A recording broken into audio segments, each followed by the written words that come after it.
Nanone nizere ko mumeze neza mwese abanywanyi bacu muriko murabana natwe mu makuru n'ibiganiro tuba turiko turabashikiriza. Murazi ko tuba turiko turabarondera amakuru avurwa irya nino mu gihugu cacu c'u Burundi. Hari amakuru aba yatangajwe mu bimenyesha amakuru, aba yavuzwe ku mbuga ngurukana bumenyi, biba vyagiye biratangazwa n'amasoko yacu, n'ibindi vyose muba mutegerezwa kumenya turabitohoza tukabibashikiriza mu buryo bw'ito nido. Muri kano kanya tugiye kugaruka ku makuru atandukanye. Hari umwigeme muriko muraraba ngaha kw'ifoto, uyo arapfunzwe, akaba yapfungishijwe.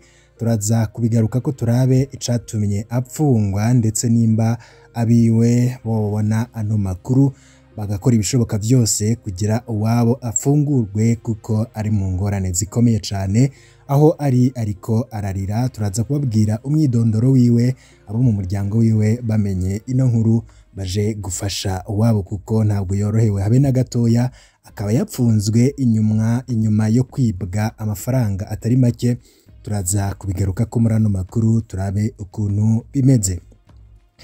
Mu ntara ya Rumonge hari abanyagihugu bagiye kwimurwa. Kuki bagiye kwimurwa? Itegeko ryasohotse, turaza kubigaruka ko muri ano makuru, muraza kubikurikira mumenye igituma abo banyagihugu bagiye kwimurwa. Twabiteguye vyose, muraza kugenda murabikurikira mu buryo bw'idonido.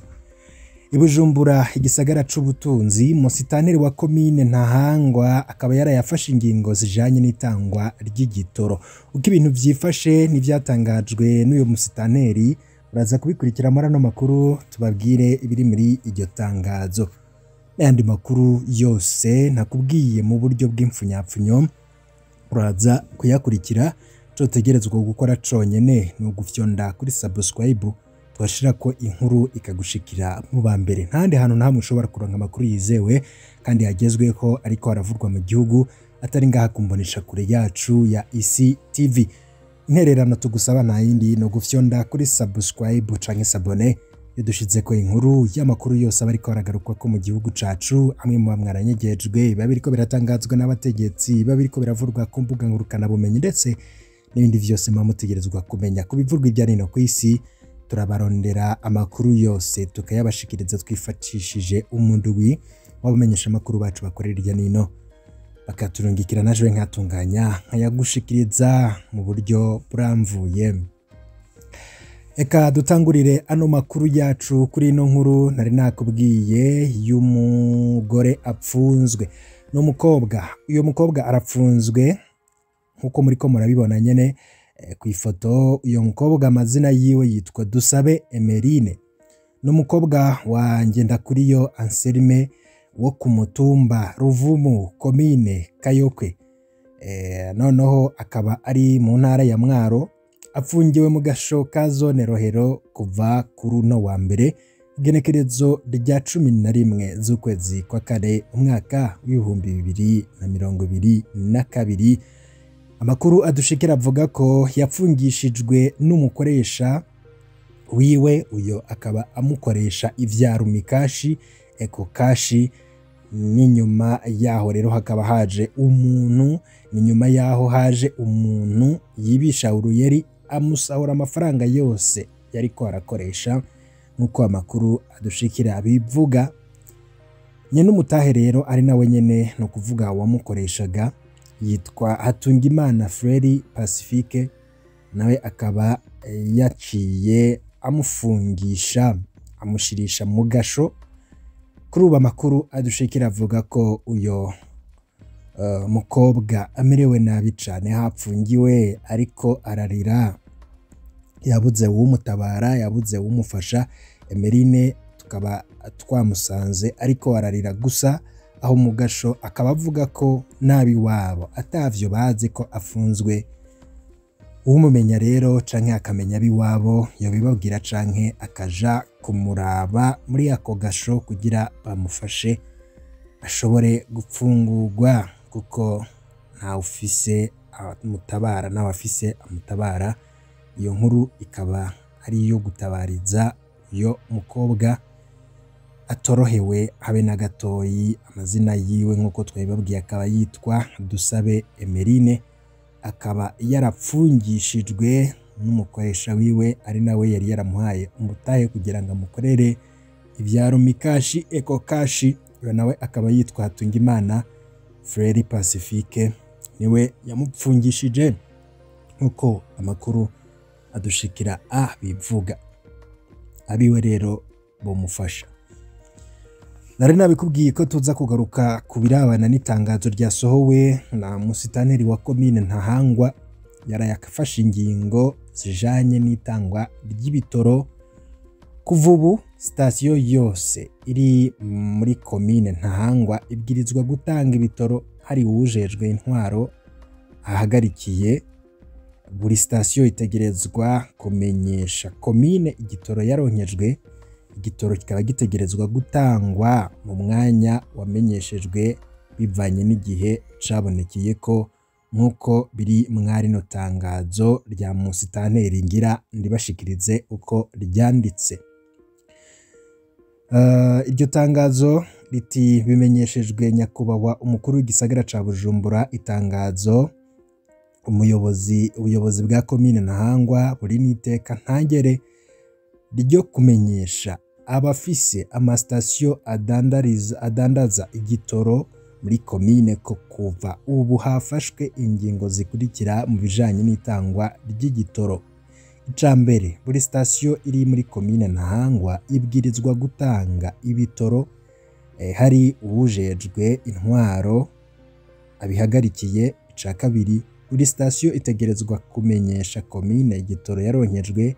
Kigira gatatu, igitoro gitegerezwa gutangwa mu mwanya wamenyeshejwe bivanye n'igihe cabonekeye ko. Bigiriwe i Bujumbura igenekerezo rya 12 z'ukwa kane umwaka w'ibihumbi 2022. Musitanteri wa komine Ntahangwa niwe yashize umukono kuri rino tangazo. Mu bindi biriko biravurwa cane, dusimbire mu ntara ya Rumonge. Mu Rumonge abateshejwe izabo n'amazi ya Tanganyika bagiye kwimurwa bose hamwe n'imiryango 32. Haheze umwaka begeranijwe mu kigo citwa Semina co mu Rumonge. Buramatari w'iyo ntara akaba yemeza ko mu minsi ya vuba bagiye kwimurwa bashirwe mu kibanza bazokubakirwamwo. Konsulateri Nitunga akaba atomora ko ico kibanza bazimurirwamwo kiri ku mutumba wa Mutambara muri zone Gatete, komine n'intara ya Rumonge. Imiryango yataye izabo ikaba yari yashitse muri ico kibanza muri Ntwarante mu mwaka w'ibihumbi 2021.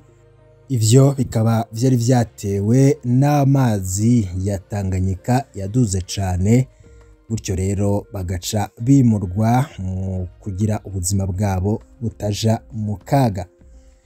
Amakuru avuga ko imbeho, kubura ivyo bapfungura, isuku rike, kubura utuzu twa surwumwe dukwiye, nizo ngorane bavuga ko bafise abo banyagihugu. Gusa userukira abo begeranirijwe muri ico kibanza muri ico kigo aremeza ko abakenyezi co kimwe n'abagabo begeranirijwe aho hantu ngo bama mu ndyane.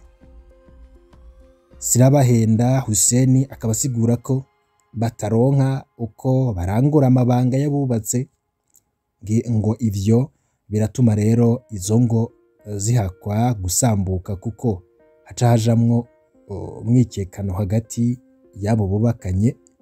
Konsulateri Nitunga arongoye intara ya Rumonge akaba yemeza ko idoga ry'amazi y'ikiyaga Tanganyika byatumye imiryango 1801 ikorwa ko ikaba yarahuye n'izo ngorane zo kuba nyene hari bava bata izabo kubera iduga ry'amazi ya Tanganyika. Mu yandi makuru mwomenya, hari umukozi wa sitasiyo y'igitoro Delta y'Imwaro apfunzwe kubera gutanga igitoro kidakwiye. Twari twabibabwiye ku munsi w'ejo ko hafashwe amanyanga yariko arakogwa na station Delta.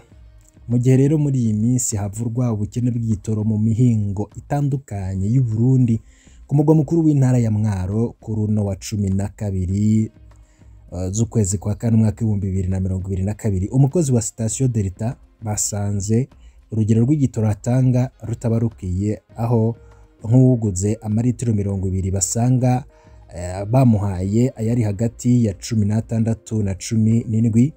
Bivugwa ko rero n'igitoro iyo station yari yaronkejwe kitabaye gitanzwe aho uyu mukozi ahagarikiwe. Akaba rero ariyo makuru womenya avuye muri iyo ntara ya Mwaro. Mu makomine ya Rugombo na Buganda zo mu ntara ya Cibitoke, abarimyi bafise ubwoba ko inzara igiye kubatera.